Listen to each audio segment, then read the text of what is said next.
Hello, welcome back to CGTV, and more specifically, ladies and gentlemen, welcome to probably one of the most special days on this channel's history. Happy Christmas, by the way. I don't actually know when this is going out. I was going to put it out on Christmas Day, but I don't know if I'm going to stick to that plan. Anyway, happy Christmas, happy whatever it is you celebrate. Hope you're all well, maybe even Happy New Year if I haven't done the edit in time. But today is the most special day, probably on the channel ever. Second only maybe to me getting my Carrera GT. So today is a day that I actually never really thought would happen. I never thought I'd actually have the bottle to do this, but an opportunity came up some weeks ago in a previous video. Some of you may have seen the first time I clapped eyes on the car that I'm about to collect. This is a car that I actually stumbled upon. I wasn't searching for it, I stumbled upon it when filming at Octane Collection not so long ago. I went down there to drive a 360 Challenge Stradale because I wanted a more visceral,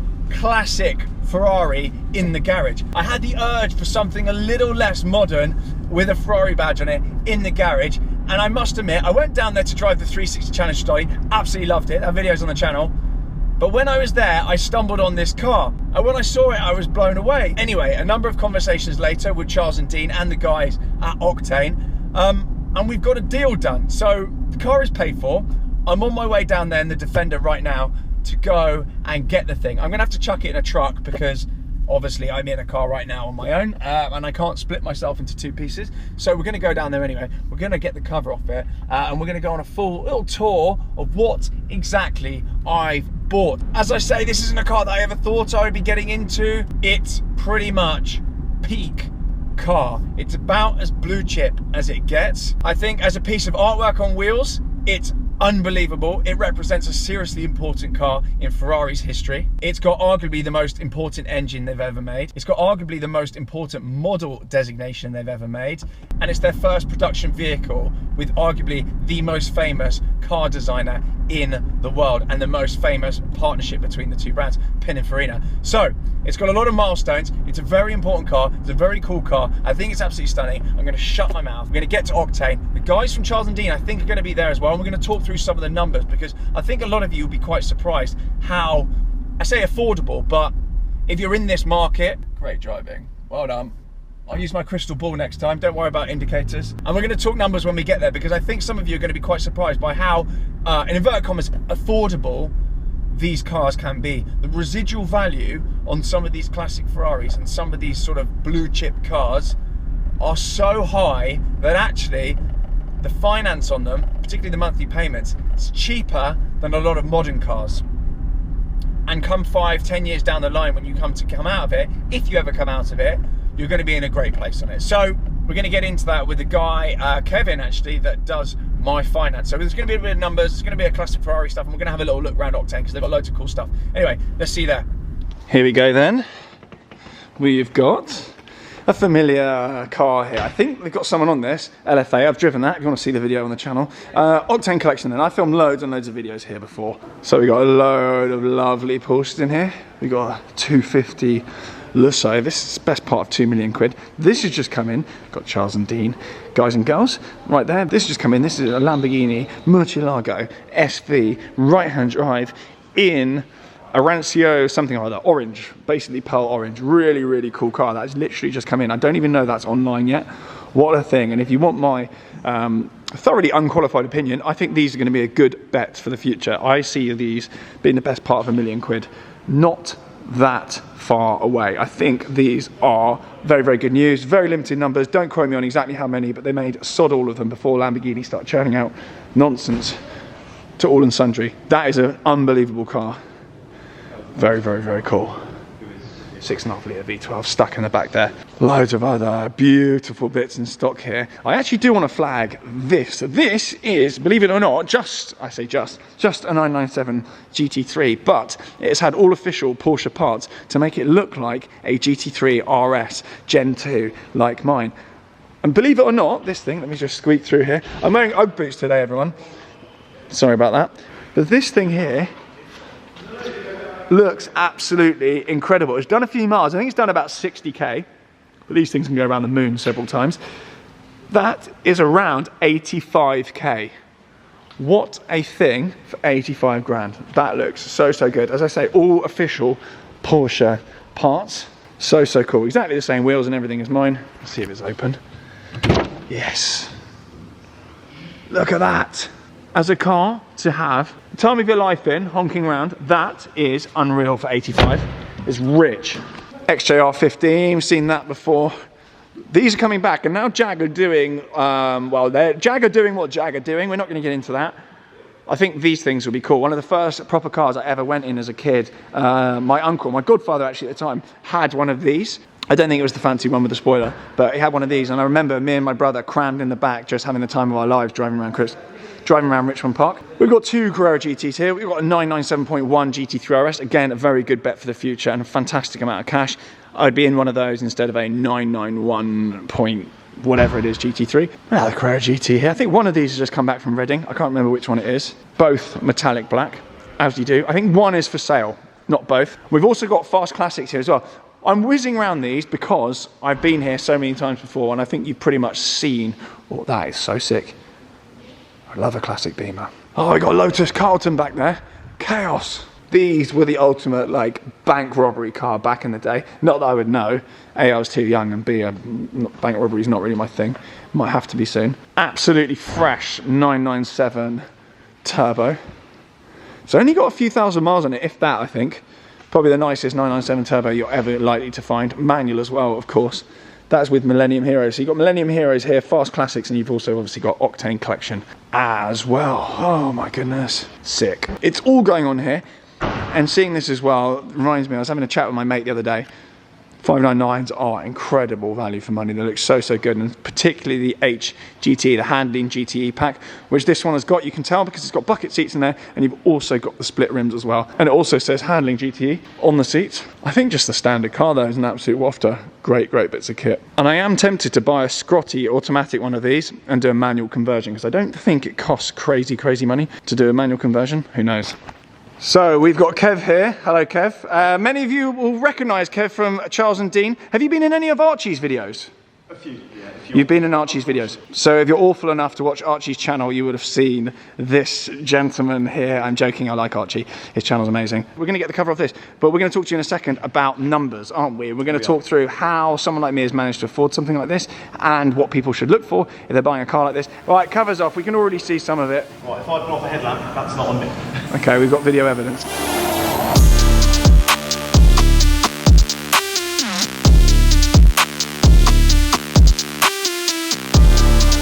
Right then, what do we have here? We have got my 250 GT Pininfarina Coupe. It is a 1959 car. Some of you will recognise this. When I saw it for the first time in my video coming to drive the 360 Challenge Stradiali, and I've got to say, I am biased, but I think that is one of the prettiest cars of all time. And as I said on the way up here, it is a very important car for Ferrari. This was their first collab with Pininfarina. We can see the Pininfarina badge down on the side there.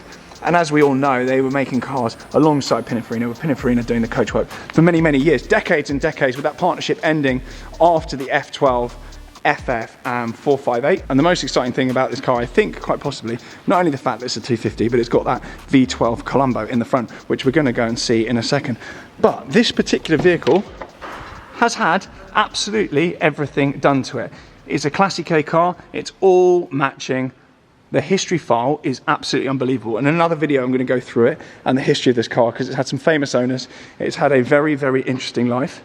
And it is a known car in the classic Ferrari fraternity. It's got all the Classic A certification, all the paperwork. It was previously actually retailed by DK Engineering, and it's actually got the Marcini report as well. So anyone that's bought a classic Ferrari knows about, I can't remember his first name, something other Marcini, who's got all the access to all the Ferrari archives confirming the true provenance of this car. Super important. But in previous ownership, this car had 300 and something thousand spent on it, all documented. So this thing is literally like brand new. New paint, new wheels, rebuilt gearbox, rebuilt engine. How do we open the bonnet?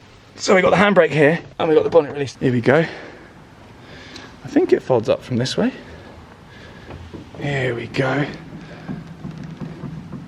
This is the money shot, ladies and gents. Look at that.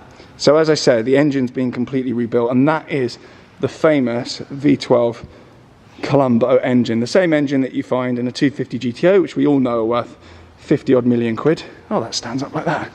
Lovely stuff. So this car then, they made around 300 of them from new. It was the first proper V12 production Ferrari that they made, front engine, which is quite a lot, but that was back in the late 50s and early 60s. There was a Series 1 car and a Series 2 car. This is a Series 1 car. I believe some of the updates include disc brakes to the Series 2 car. Some of them came with bonnet vents, some of them came with vents down the side. There's all sorts of differing specs, and it's a bit of a rabbit hole to get into. It's quite good fun. But these cars then, because they were made in such an abundance, a lot of them got used as parts bins for the 250 GTOs, the 250 short wheelbases, and even the 250 Lusso over there. So actually these things have lagged behind in value compared to their neighbours. Your GTOs and your short wheelbases, tens of millions. Your Lusso over there, best part of 2 million quid. And these aren't there yet, but I do think, considering their position in Ferrari history and all the provenance and the fact that that is literally the engine out of a £50 million car, and I believe the gearbox as well, these are going to be a great bet for the future. We're going to get Sergeant Kevy Chops in the mix here. Sergeant Kevy Chops, you're in. Hello. You're in the video. Hello. I can't afford you, so you're, yeah, I'm still saving up. Kev's cheap. Hello, how you doing? Good, I'm good, mate. You? Excellent. You're probably slightly better now this deal's across the line. Oh my God, yeah. Yeah, I'm quite annoying to deal with. My emails are on auto forward to the bin. I'm not the best on emails. Anyway, I was just going to say, what sort of things, you know, when people are looking to buy one of these sorts of things, a classic Ferrari, I said, you know, they're not as expensive as you might think. No, I mean, this one not yet, right? I mean, this one seems quite reasonable, quite reasonably priced. Not the banks actually would like to think that this one's an appreciating asset. Hence, the finance wasn't. It wasn't that bad, right? Yeah, no, it wasn't. And actually, even though the lend on this car was much bigger, the monthlies weren't that far off my Lusso V12. That's right. Because obviously what most people with half a brain appreciate though, that the residual on the car, your balloon payment, if that's really, really high, you're actually only paying the monthlies on the bit between your balloon and the price of the car, right? That's it. So if the bank basically thinks that it's going to lose all its money and it's going to be worth 50p in 3 years' time, your monthly is going to be huge because you obviously have to spread that difference out across your term, correct? Am I getting this wrong? No, you're right. You're absolutely right. But you know, we've got to be a little bit mindful. Sometimes these balloons can be really high. Yes. And that's probably when we start to get a little bit uncomfortable. But Yep. for the first time in a long time, and those that have done finance in the past, we actually had balloons that went higher the further the term went. Wow. It usually goes, you know, from 24, 36, 48, it goes down. Yep. One of the banks valued it going upwards, which I've not seen it in a really long time.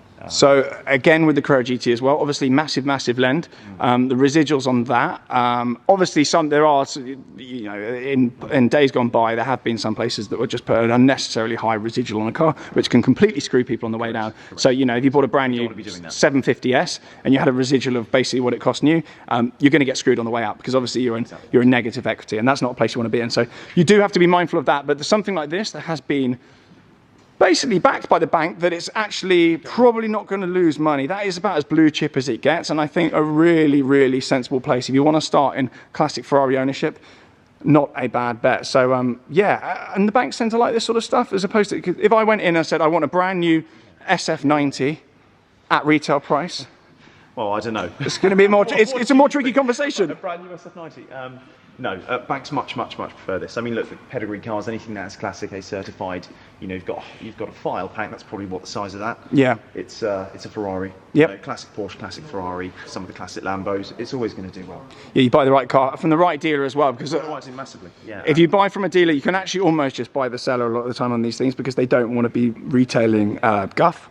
So these guys, I think DK are up there as well, and there's a few other places in the UK. I think Bellsport are unbelievable as well. Joe Macari, of course. And, you know, you get something from a proper supplier. The banks will actually scrutinise it coming from a poor supplier if it's not the right place. Yeah. That is true. So thank you very much anyway. I appreciate that. There we go. We've done a cheesy handshake as well for Instagram. We've done a few. We're doing social media all day here, all the different platforms. Got some BTS going on here as well. All right, good. Thank you very much. I appreciate that. Until the next deal. You're not dismissed yet. We're going to do some filming here, aren't we? Fine. Charles and Dean. But it goes without saying, if you do need anything financed, I mean, within reason, don't try and finance your lawnmower, but give the guys a shout. I think, roughly speaking, anything about 30 grand and up. asset finance wise. And also if you've got small business as well, they do business lending as well. So cash flow stuff to pay your tax bills, that kind of stuff. Typical business cash flow stuff. If you've got a small business, you'll know all about that. We do quite a lot in the commercial space. People don't know that, but Yep. we're actually pretty good at it. So. And even things like, you know, if you're starting like a catering business and you've got catering trucks, or, you know, portaloos. I mean, I've started with the most glamorous stuff first, but loads and loads of commercial based stuff. Excellent. Yeah, that's it. Tractors. There we go. Haulage, cars, tax bills, plenty. Yeah. And cash flow is where most businesses fall down, and you're not absolutely screwed if you don't have the money to continue. A lot of businesses do It's the biggest killer of businesses, isn't it? It is, and a lot of people don't realise you can actually just get a sort of a bridging loan or sort of a cash flow loan. Finance. There's so much out there. People just don't Yeah. realise. So do reach out to Kev. It's not that expensive. No, and I think one of my companies have done it as well. So it's it's really, really good stuff. Great facility. So don't go firing all your staff before you speak to Kev. So engine aside then, the attention to detail is amazing. You've got all this like quilting. As I say, everything's been done. Everything has been done. So wherever you look, it's brand new. Hinges, bolts, the lot. I mean, 300 grand. I mean, it buys you pretty much an entire new car. In here then, we've got these beautiful, beautiful dials back when manufacturers cared about what they were making. Absolutely stunning. And actually, the guys here at Octane are fantastic, because I don't know whether everyone gets this. I don't know whether they've just thought this guy's a complete moron. He's not going to know how anything works, which is probably fair. But we've got this little instruction manual here which tells, because obviously none of these are labelled. Obviously Italian men in the 50s knew what they were doing, but moron here in 2024 has got no idea whatsoever. So they put this together for me, telling me where everything is, quite important. And we've even got the starting process here as well. So if you ever wondered how to start a 50s Ferrari, we've got this, which is quite cool. Attention to detail though, Fraser here has been absolutely amazing. He's not just fantastic on YouTube, he's up there. Give us another wave, sir. There he is, up there. He is absolutely sick of me. But I must say, mate, you got me eventually. What was it, 5 visits and you sold me a car? It's not bad. It's not a bad strike rate. You can stop pretending to do some work now. I'll be back at some point to drive something else. You're more likely to allow me back now. I've spent some money. Kept the lights on for about another 5 minutes here. Okay, so yeah, Octane, great bunch, fantastic. So one other thing, I just want to show you the quality of the restoration in this thing. Absolutely everything, even the boot. It's all, I mean, you can't see it because it's far too dark, but everything is like brand new. All the rubbers, all the chrome. Hear that close there? The back of the car, stunning rear end. It's got a bit of pagoda to it. See, 4 exhaust there. Everything is absolutely perfect on it. Even look at the exhaust pipes, as new.